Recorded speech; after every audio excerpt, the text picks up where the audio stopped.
कैथल में हैफेड के चेयरमैन कैलाश भगत ने प्रेस वार्ता का आयोजन किया। पत्रकारों से बात करते हुए कहा कि हरियाणा सरकार के सहयोग से हैफेड पूरे हरियाणा की मंडियों से सरसों की फसल की खरीद MSP पर करेगी। किसी भी किसान को फसल बेचने में दिक्कत नहीं आने दी जाएगी।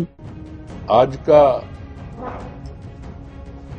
मेन विषय जो है, हरियाणा प्रदेश के अंदर हमने सरसों जो आनी शुरू हुई, हमने कमर्शियल रेट पे उसको लेना शुरू किया, क्योंकि थोड़ा थोड़ा माल मार्केटों के अंदर आना शुरू हुआ।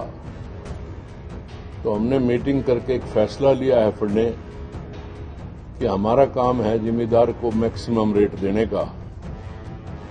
आपने देखा ही है कि पीछे पैडी के अंदर भी, चाहे वो बासमती थी, चाहे 14-1 थी, चाहे 11-1 की थी, चाहे 17-18 थी, हमने हरियाणा प्रदेश के अंदर पहली बारी जब से हरियाणा प्रदेश बना है सबसे ज्यादा रेट देने का काम जो है वो हैफेड ने किया।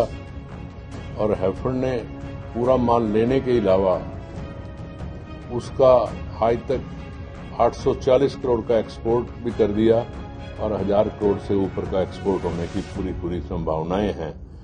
जो हमारा टारगेट था वो टारगेट बहुत अच्छा हुआ। और उसके साथ साथ हर जिम्मेदार को 8,000 से लेकर 10,000 तक ठेके बढ़े,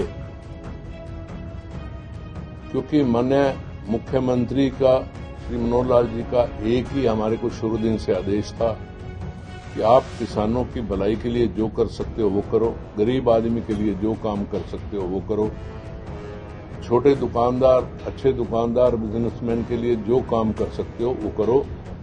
हमने उस ड्यूटी को निभाते हुए, मैं एक प्रोग्राम था बावल के पास, तो रास्ते में आते हुए 2-4 जिम्मेदार मेरे को मिले, तो उन्होंने एक बात कही कि 2-2, 4-4 डेयरी आनी शुरू हुई है और 46-47 रुपए के अंदर माल बिक रहा है। तो मैंने अगले दिन ही, छुट्टी के दिन ही मीटिंग लेके एक फैसला किया कि जिम्मेदार को MSP से नीचे का रेट नहीं मिलना चाहिए, आप अपनी कमर्शियल खरीद को शुरू कर दो। और हमने कमर्शियल खरीद को शुरू करके 8% तक के मॉइस्चर का टोटल माल हरियाणा प्रदेश की किसी भी मंडी के अंदर जो आ रहा है उसको 5450 में लेने का काम किया, जो आज सारी मंडियों के अंदर। और जो माल मॉइस्चर ज्यादा होता है उसको भी एक अपने सब DMs को आदेश दिए कि उस माल को सुखा के शाम तक यदि वो माल ठीक हो जाता है तो आप उस माल को भी शाम तक भरवाओ।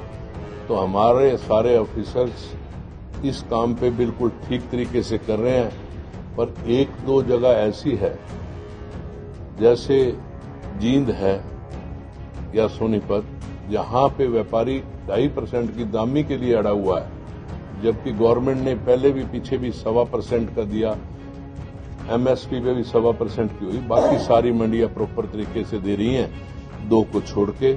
हमारी तरफ से जिम्मेदार के लिए कमर्शियल खरीद में लगातार ज्यादा से ज्यादा रेट मिले, हमने परचेज करने का काम शुरू किया। कमर्शियल रेट मार्केट रेट के ऊपर चलता है, जो मर्जी रेट हो आप उस रेट पे लो। मान लो 47 रुपए का रेट था, हम कमर्शियल में 47.5 भी कर सकते थे, पर क्योंकि हमने जिम्मेदार की भलाई के लिए, एक बात थी कि गवर्नमेंट ने MSP 54.5 किया है, तो हमने कमर्शियल के अंदर भी 54.5 से खरीद शुरू की। जो 47 रुपए की मार्केट थी, आपने देखा है कि पूरे हरियाणा प्रदेश के अंदर वही मार्केट जो है अब 50 रुपए से लेके 55 रुपए तक भी हो गई है। 5450 से ऊपर भी जो है कल और परसों के अंदर कुछ डेयरियां जो है वो बिकी हैं। कितना टारगेट है? हमारा टारगेट नहीं हुआ करता, हमारा टारगेट एक ही है कि जब तक जिम्मेदार को अच्छे प्राइस मिले, उसके अंदर टारगेट की कोई चीज नहीं, जितना मर्जी हो जाए। हैफेड को उस चीज से कुछ नहीं मतलब, हैफेड को जिम्मेदार को ठीक रेट देने से मतलब है कि जिम्मेदार को ठीक से ठीक रेट दिया जाए। हमने तो सारी मंडियां शुरू कर दी। हमारे को कैथल वालों ने कहा यहाँ बहुत कम माल आता है, पुंडरी वालों ने कहा बहुत कम माल आता है, पर आपके सेंटर है ये भी खुलने चाहिए, तो हमने वो भी सेंटर खोल दिए कि ठीक है, हमारी जो भी मंडी हमारे को ये बात कहेगी यहाँ माल आता है, हम तो उस मंडी में परचेज करेंगे, क्योंकि कमर्शियल के अंदर हमारे को कहीं भी दिक्कत नहीं है परचेज करने की। जब एमएसपी पे मंडियां बनी हुई थी, हम उसके अंदर हमने कैथल और इसको ऐड करा दिया। सबसे बड़ी जो चीज आपको बताई है कि सबसे पहले जो हमारे मेन जो टारगेट थे, एक जिम्मेदार का टारगेट था, वो तो हमने अचीव किया। अब हमारा मेन टारगेट जो है, वो फोकस जो है, वो गरीब आदमी को बढ़िया से बढ़िया हर क्वालिटी की चीज जो है वो ठीक रेट के अंदर उपलब्ध हो। उसके लिए बड़ी जल्दी कल ही यहां कैथल के अंदर इंस्पेक्शन की थी और दालें, ड्राई फ्रूट, मसाले सबकी पैकिंग का यूनिट जो है वो कैथल के अंदर ही लगेगा। इसको क्योंकि मेरे एरिया के अंदर एक ऐसा यूनिट होना चाहिए कि बाहर का यूरोप से भी कोई एक्सपोर्टर आए तो उसको देखने के लिए आए, और इतना सुंदर यूनिट जो है वो 1 साल के अंदर अंदर आपको कैथल के अंदर मिलेगा। ये जगह जो हमारी प्योदा रोड वाली हैफर्ड वाली जगह है, उसके अंदर हमने एक गोडाउन को डिमोलिश करने को ये कह दिया, और पिछला पूरा पार्ट जो है वो एक्सपोर्ट यूनिट के हिसाब से उसको बनाया जाएगा, और बड़ी जल्दी इसका फैसला करके जो है वो शुरुआत जो है इसकी बहुत जल्दी कर देंगे।